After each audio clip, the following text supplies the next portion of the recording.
Hello everybody, this is Toys R Us, and for this new figure unboxing and review we're going to be looking at the War for Cybertron Earthrise Deluxe Sunstreaker figure. So what we're going to do with this video, we're going to unbox him live in a second, have a look at the entire contents of the packaging. We're then going to have a detailed look at him in both of his modes to help you decide how you want to display him.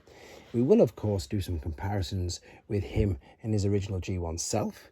We can also do some comparisons with some other Sunstreaker figures that have been released down the Generations toy line. And then due to the fact that I'm making this video a little bit later after the figure was released, we can also see how the mold has then been reused to make other figures as well. So as you can see, quite a bit to get through with this video, so I'd like to remind anybody now, if you're not a subscriber to this channel, if you'd like to hit that subscribe button for me now please, because it really will help me out. So this figure came out a couple of years ago. It's now 2022 at the time of me doing this video, so I have to say once again a huge thank you to subscriber Adam, who in fact sent me this as a gift. Super kind of him to do so. And let's have a look at him. He looks great inside that packaging. I can already see though what people I've heard complain about over the years is the fact that it looks slightly different two-tone color. It's not going to bother me in the slightest, to be fair. It's Sunstreaker, and Sunstreaker's just amazing. What I like about this is the lovely artwork on the side there. So there he is in full bot mode. We've got the Earthrise artwork there on the side, which seems like forever since I've seen, and we can see on the back there that he's going to take 15 steps to transform to and from. So let's open this guy up. Yeah, again, super excited about finally getting hold of one of these. I think he hit stores during the main part of the COVID sort of lockdown over here as well. So that's another one of the reasons why that I was unable to get hold of him. There he is inside the packaging. Let's have a look what else is in here. We've got the map, we've got the red decoder, but I can see nothing on there that it's going to be decoding, so we don't need to take that off. And then we've just got the usual safety and the instructions. So what I'm going to do now, I'm going to very quickly set him free from here and come back to you with some first impressions. So I've set him free from his plastic encasing, and now I like to do a thing called first impressions. So this is him fresh out of the packaging. We can see that there's his accessory on the back, so let's take that off for now. We can have a look at that. It's quite detailed, to be fair. We've got a lot of molding detail inside and there. You can see you've got your standard 5mm peg there, so we can port that in to an abundance, I suppose, of holes there that's on the back of him. I'm loving the look of this blue translucent plastic already. The wheels have got the silver trims with, of course, the black painted tires. There's that lovely translucent blue plastic again. The head sculpt is looking great, a lot of detail on it. Yeah, as I say, so articulation wise, the head spins all the way around, you can see that, and buds up and down. Shoulders all the way around to the side, waist swivel, bicep flexion, wrist. We don't have a wrist twist. It does move sort of in and out, but that is clearly mainly for transformation purposes. We've got a knee bend, rock, hip, a side tilt, ankle tilt and rock, pretty much as you would expect. Full articulation in these newer figures, and yeah, he's looking really good. So what I want to do now is we're going to have a detailed look at him in his alternate mode first before coming back to the robot mode and doing some comparisons. Right then, here we are in the alternate mode. Quick apologies for no transformation process on this video. Couple of reasons: one, to keep the length of the video down, and two, not to spoil it for people who don't want to know how to do it. However, it will be uploaded separately so you can watch it if you want to. Now here we can clearly see, unfortunately, what people were talking about, and that is of course the fact that we've got the two-tone yellow. What makes it even worse is the fact that it's like sandwiched in between these two. If these were the same color as that, it might not look so bad, but because it's sandwiched inside it, it doesn't look great. We've also got the holes here, obviously, for where they could have put a spoiler. I suspect they didn't, because of course this is an unlicensed Lamborghini Countach, so maybe if they'd have got the license in, they might have put it in. I don't know if that's true or not. That's just what I was thinking.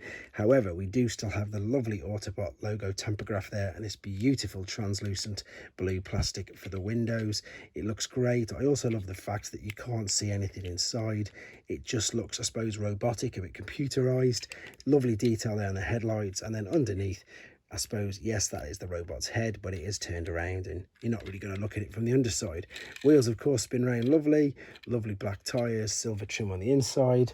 And then we've got the accessory. Now, this, unlike some of the other Sunstreaker molds and versions we've had, doesn't fold or anything. It just stays completely still.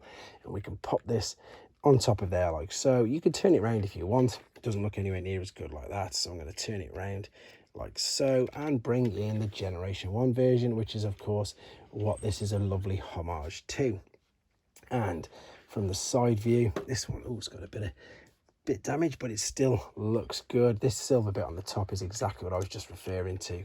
Let's have a look at the two together. Again, Autobot logo is right on the top, and you can even see on this there's a bit of two-tone with the color as well, so it's obviously been a common thing even since the original figures were released. But it looks good, doesn't it? It's a great homage to this figure.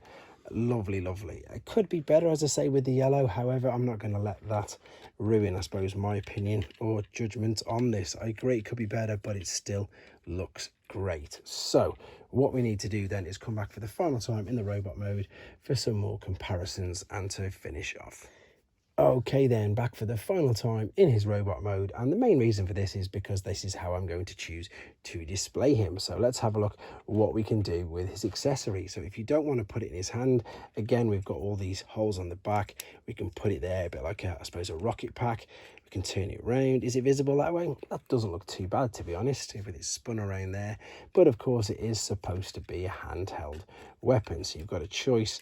You can literally put it in his hand, or of course you can pop it on the forearm if you wanted to and still give him like a battle master or some fossilizer parts to carry in his hand.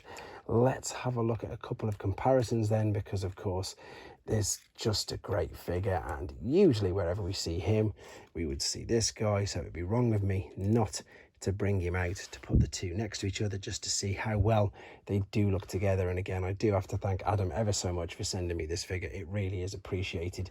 Let's move him out of the way for now and again bring in the G1 original. So main difference is obviously the articulation, but also the abundance of accessories that the G1 figure came with. These were all individual, the fists were individual, loads of things, whereas this guy's obviously just got the one accessory. And again, you can see the homage to G1 in the head sculpts there. This one's obviously just a lot more basic, but yeah, it's good. And it's because it's an original figure and because I think he's so well loved. I think he can just get away slightly with this slightly different color there on his chest. I'm just going to move him out of the way because, as I say, this is now a couple of years after this was first released, so we can then see how he looks with these two figures. And again, I'm sure you'll agree that they do display and all look brilliantly. Funnily enough, with these I've put the weapons on the back of them, but I think there's not much else to say. It's a great figure. Obviously really pleased I managed to get it this time around. I doubt this will be the last we will see of Sunstreaker. I'm sure we're going to see many more versions of him down the line, down the Generations toy line especially. However, this one is definitely the best one up to now, because let's do a quick, so let's do newest. There is other versions of these like the Combiner Wars and things like that, but the Combiner Wars one isn't that great, to be honest, and I'll be doing a video on that anyway shortly. But this one's interesting. Look at the difference there, especially in the height. This is the Henke version of the, I think it's Universe or Classic, one of the two anyhow, but that's the version. And you can see there, I suppose, how they've improved over the years. But anyhow, guys, this is, of course, Earthrise Sunstreaker. I hope you enjoyed looking at him.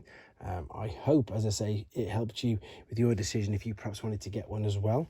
Maybe you were a bit like me and unlucky and missed it the first time round. But as you can see, he looks and displays brilliantly. Thanks for watching. Thanks for watching. Like and comment. And don't forget to subscribe.